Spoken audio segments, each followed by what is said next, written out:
Okay, ang ating pong teksto ay matagpuan sa Nehemiah 2:8. Okay, so let us read. Then I told them of the hand of my God, which was good upon me, as also the king's words that he had spoken unto me. And he said, let us rise up and build. So they strengthened their hands for the good work. Ang ating pong pamagat ng ating pag-aralan ngayon ay rise up and build. Sa panahon ngayon, meron tayong build programa ng ating pamahalaan. Nakita po natin na marami po mga airport terminals, marami po mga highways, skyway, mga tulay, mga school building, at iba pang infrastructures upang ito ay magbigay pag-unlad sa ating ekonomiya. So, behind this scene ay nandoon yung mga builder, contractor. Behind this scene ay nandoon yung mga inhinyero.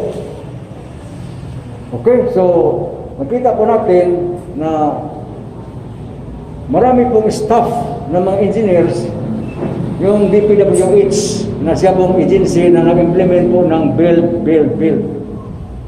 As rise up and build. Sa time ni Nehemiah, makita po natin yung ating binasa kanina sa Nehemiah chapter 1, yun po ang background ng ating istorya. Makita po natin na ang bayan ng Judah at ang Jerusalem, sila po ay nawasak. Sila po ay na-invaded. Sila po ay naging bihag ng mga Babylonian at Chaldeans. Naging bihag po sila. Kaya yung bayan ng Jerusalem, wasak po ang kanilang lugar. Winasak yung pader. Sinira, sinunog yung mga kabahayan. Yung palasyo ng hari, sinunog, sinira. Ganon din ang templo. Ninapastangan. Kinuha yung mga kasangkapan doon at dinadala sa Babylon.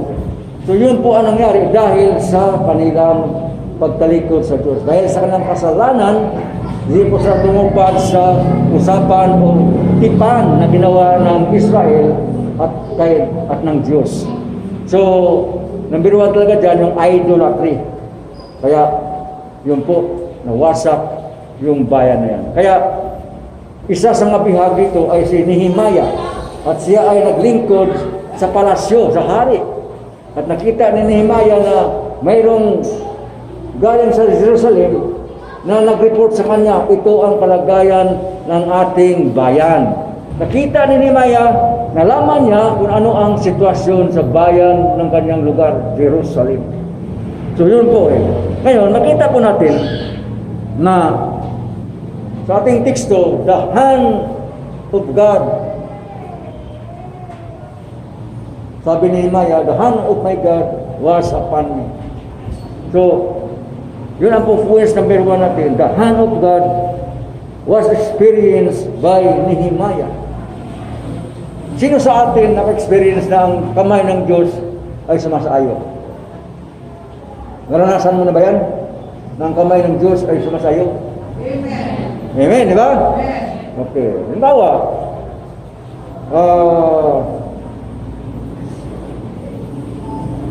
nagbayad ako ng utang 29,400 something like that eh. So nakatuwid, ang binigay ko 30,000. Ang sinukli niya 1,000, tawad na lang yung butal. Di ba sumakin ang kamay ng Diyos? Yan ang halimbawa. Kasi meron po tayong programa na tayo ay magbigay sa gawain. So, anong way yan, anong paraan yan, sumasa atin ang kamay ng Diyos upang ang ating motibo, ang ating inisip na makapagbigay sa gawain ng Diyos ay mangyari. Maraming paraan. So, the hand of God was upon Nehemiah. Yun po ang sa 2 verse 12, makita po natin, then I told them, 2 verse 12 kasi ano okay. Chapter 2 verse 12, I rose in the night. Nung nasa Jerusalem na siya, sinabi niya, and I rose in the night, and I some few men with me, neither told I any man that my God had put in my heart to do at Jerusalem. Okay, makita po natin na nandun yung kamay ng Diyos sa kanya. Doon pala sa ating key verse natin Then I told him of the hand of my God which was good upon me. So nandun yung kamay ng Diyos kay Nehemiah. Amen. And also the king saw that he had spoken unto me, and he said, let us rise up and build, so they strengthen their hands for this good work. Yan, naawit na natin yung verse na yan So, nandun yung kamay kay Nehemiah. So, tandaan po natin, sa ngayon na panahon, we are filled, supposed to be, with Holy Spirit. Kasi, bagamat ang kamay ng Diyos ay sumasa atin, pero nandun yun sa pamagitan ng Spirit-filled Christian. Kapag yan po ang madama mo na mayroong nag-udyok sa iyo, mayroong nagturo sa iyo, mayroong nag-guide sa iyo, ang banal na Espiritu ng Diyos na nanahan sa atin. Amen? Alam naman natin na once na tinanggap natin si Kristo Jesus bilang Lord and Savior nating buhay, nandun na yung banal na Espiritu na nag-indwell sa atin permanently. At lagi tayong puspos. Kasi pag hindi ka puspos, para kang battery na lubat. Minsan naubos na ang na-dry ka na. So, yung na-dry, wala dito. Wala dyan, sa upuan na yan. Kasi they are not filled with Holy Ghost. Wala rin sa kanila ang kamay ng Diyos. At hindi sila nagagamit sa gawain ng Diyos. Pansinin nyo lang yan. Nasa buhok ng bahay mo lang yun Nasa kapitbahay mo lang yun ng mga baptist. So yan po ibig sabihin yan The hand of God was experienced by Nehemiah. Okay. Sa ibang bagay naman, it was not Nehemiah, also experienced by Ezra. Sa Ezra 8:22, mabasa po natin yan. Basahin na lang po yan kasi nakapokus tayo kay Nehemiah. It was also experienced by selected Israelites. During the wandering, makita po natin na mayroong mga tao na kinilos ng Diyos upang gampanan, gagawin yung proyekto nila na sa tabernacle sa wilderness. Halimbawa, mayroong tao na binigyan ng wisdom and understanding upang ganun, magagawa ang project na yan. Halimbawa, Exodus chapter 31, verse 2 and 3, mayroon pong inatasan ng Diyos. Exodus 31, verse 3 and verse 2 and 3, mga special people na tinawag ng Diyos. I have called by name Bezaleel, the son of Uri, the son of Hur, of the tribe of Judah, and I have filled him with the Spirit of God in wisdom and in understanding and in knowledge, in all manner of workmanship. Ako hindi sa magmayabang siyempre may kurso ako nagtapos pero hindi nagtapos doon. Marunong ko gumuhit, marunong ko magplano, marunong ko mag-illustrate na ito gawin yan, ganyan. Tinuturo ko. Yan, nandan ng informan ko kasama si Brother Puraw. Lahat yung nalaman ko, tinuro sa kanya Pagkabit ng kurinti, hindi ko tinuro sa kanya, pinabit niya Nung tinitingnan namin niya, hindi tama, binago niya. Kasi pag hindi binago niya, pag switch on mo, yun yan So, at least, binigyan ka ng wisdom, understanding. Kasi minsan, pagkabit ka ng linya ng kuryente, meron ng 3-way switch yan Mag-on ka dito, papasok ka, pagkat kabila mo patayin.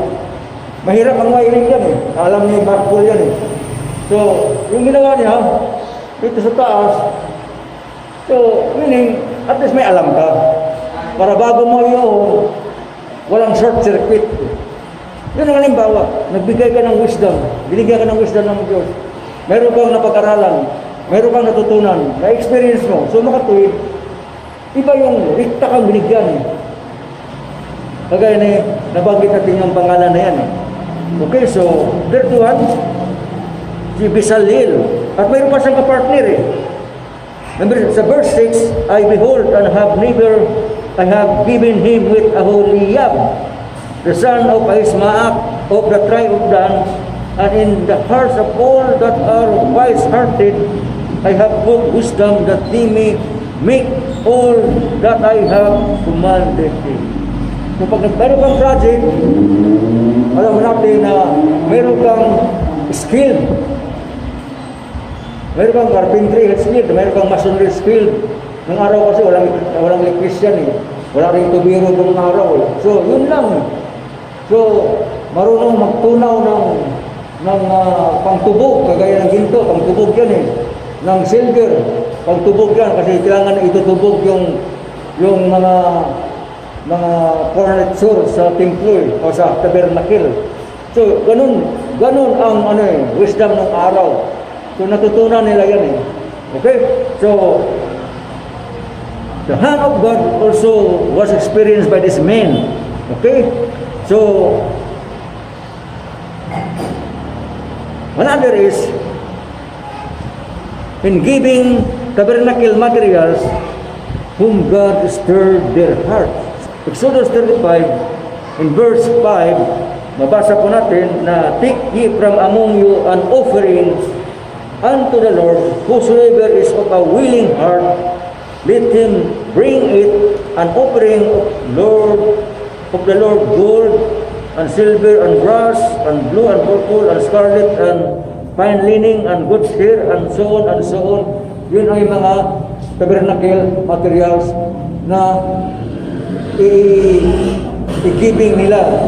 Pero ang Diyos, bago sa umalis sa Egypt, ay nagkaroon po silang favor ng mga Egyptian upang sila ay mabigyan ng mga gold earring, bibigyan po sila ng mga acacia tree, bibigyan po sila ng mga ibang kasangkapan, gamit on the way to wilderness to promised land.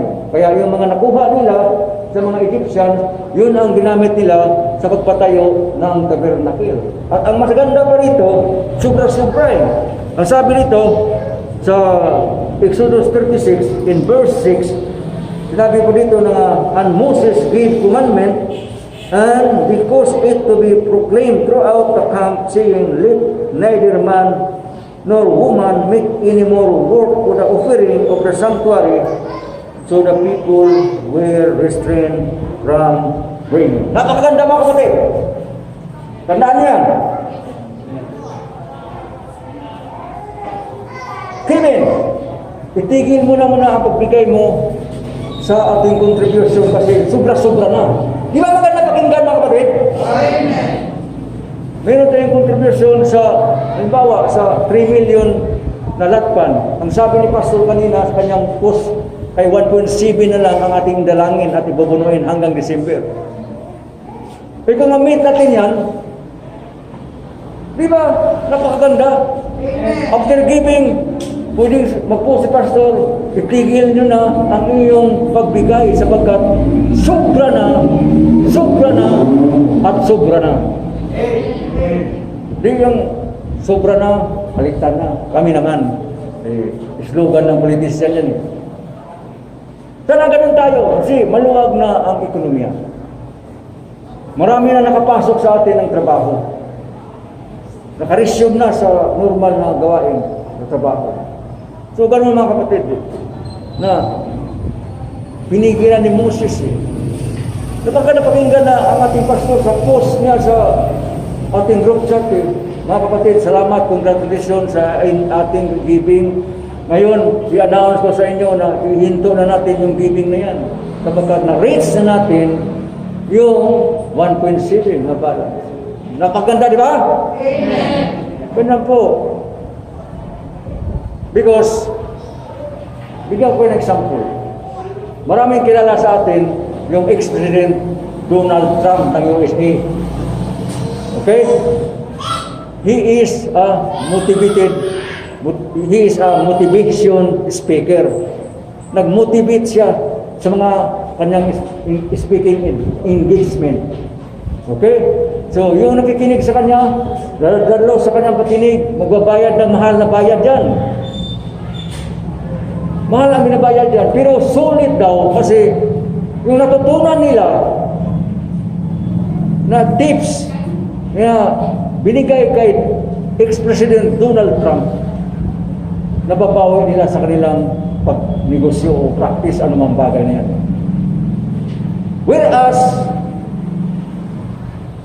kung naniwala kayo sa Diyos sa sinasabi niya sa Joshua 1:8, plus lang, this book of the law shall not depart out of thy mouth, and thou shalt meditate it day and night, and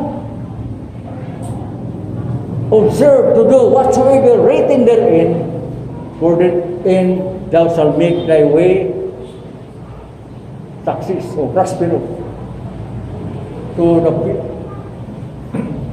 So, yun po ang sinasabi ng Joshua 1:8.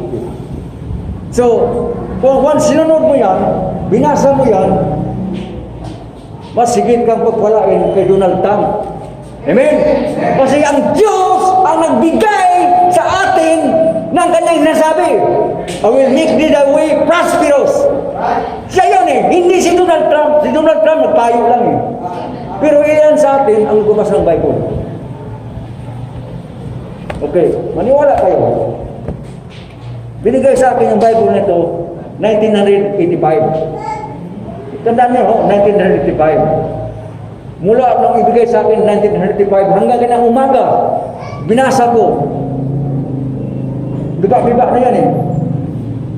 Kung nagdestino ko sa Bataan, dinadala ko yan sa Bataan, binabasa ko yan eh. Nung nagcamping sa Baguio, dinadala ko ito, binabasa ko yan eh. Now, I will gladly pronounce you that I am a silent millionaire. Because sinabi ng Diyos yan eh. Basta mo yung ginawa ng bahay sa Sunto. Nasa 3 million na yan eh. Di ba silent millionaire ako dyan, Brad, ba? Yun yun eh. Amen, Kevin? Yan, tauhan ko yan eh. Amen, Angel? Yun po ang bunga. Sapagkat obedience po tayo sa sinasabi ng salita ng Diyos. And observe to do whatsoever written therein, for they shall make thy way prosperous, for therein they shall make the way success. Yun ang sinasabi ng Diyos sa 1:8. Yun po ang dapat memory verse niyo. So, ito naman, personal ko sinasabi niyo sa inyo, hindi pagmangyabang.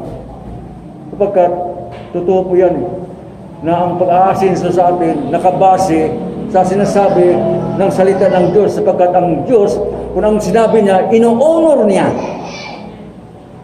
Ino-honor niya. Eh si Donald Trump, pag nagsalita yan, kung sarili mo diskarte na, ito sinasabi Donald Trump, mag-invest ka ganito, mag-invest ka ganito, medyo kumikita naman eh. Dumating yung pandemic, zero balance ka ngayon. Eh samantalang salita ng Diyos eh, kahit nasa bahay ka lang, nagtatrabaho ka, work from home, kumikita ka pa rin.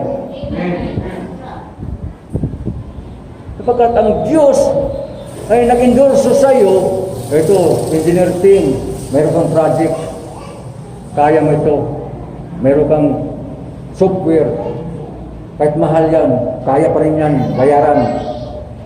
Sapagkat ang Diyos ang nagbigay sa atin ng totoong salita na He will honor it. Pag sinasabi, I will make thy way prosperous, He will prosper it. Kahit na marami kang ginawa dito, di man nag-prosper yan, meron din magpapop up yan na kikita din tayo.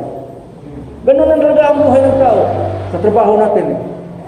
Merong hindi magbayad, okay lang. Pero in general, hindi ka kinukulang. Number one, napag-usapan po natin yung US na the hand of the Lord was upon Nehemiah. Okay? Number two naman, the king's word. So, yung salita ng hari, nakita niya ang report na nawasak nga ang Jerusalem. So, sa harapan ng hari ay nagkaroon po siya ng request. Okay? Na pupunta siya doon sa Jerusalem upang i-rebuild yung pader walls. At dito sa verse 8, nabasa ko natin na, "And a letter unto Asaph, the keeper of the king's forest, that he may give me timber to make beams for the gates of the palace, which appertain to the house, and for the wall of the city, and for the house that I shall enter into. And the king granted me, according to the good hand of my God upon me." So makita po natin na yung salita ng hari, nagbigay po sa kanya ng lakas loob. Nung sinasabi nga, kasi ganito yan nung nagsilbi siya sa hari ng alak, bilang cupbearer, napansin siya ng hari, "Nehemiah, bakit malungkot ka?" Siyempre, takot siya kasi hari yun Bakit? Dapat masaya siya maglingkod mahal na hari, live forever. Ganito nangyari sa aming bayan nawasak Kung pwede ba, i-grant mo sa akin na uuwi ko dun sa amin at paayusin ko yung lugar namin, pader. So, yung hari, hinipo rin ng Diyos yan Sige, balik ka doon. Kaya, meron siyang sulat na letter of authority. Ang sabi nito, meron siyang letter of authorization na kung siya ay pupunta doon sa Jerusalem, yung mga tao doon, ng ibang territory na mag-provide sa kanya ng timber o iba pang kagamitan kasi ganun ang requirements para sa pagpa-rebuild ng bakod. So, binigyan siya ng authorization. Makita po natin na binigyan pa siya ng suporta ng hari. Sa verse 9, "Then I came to the governors beyond the river and gave them the king's letters. Now the king had sent captains of the army and horsemen with me." So, makita po natin na mayroon pa siyang authorization, mayroon pa siyang suporta, escort, para kaparoon sa pagbalik sa Jerusalem. So makita po natin yan na ganun ang nangyari sa buhay ni Nehemiah. Okay, so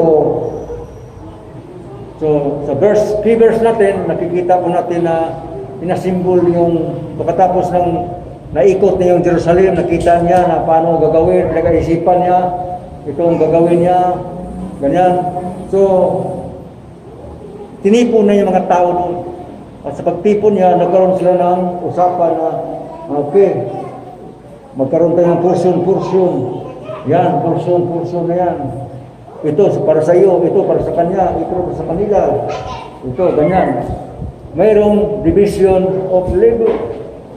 So, bawat lugar na yan, inayos na yung mga nakakalat ng mga stone tablets at itinayo yung gate at lagyan ng sara. So, na-restore ang lugar na yan, ang pader na yan. At nagkaroon ng natawag na fast track project. Mabilisan sapagkat despite opposition sa Nehemiah chapter 6 in verse 15, so the wall was finished in the 20 and 5th day of the month Elul, in 50 and 2 days. 52 days tinapos nila. So fast track. Pag sinabing fast track, pabilisan yan. Okay? So despite opposition, maraming opposition dito, gustong si Nehemiah papatayin. Alam natin kasaysayan yan, gusto si Nehemiah pahinto yung maraming mga kontrabida na pinapahina ang kanyang lakas na loob.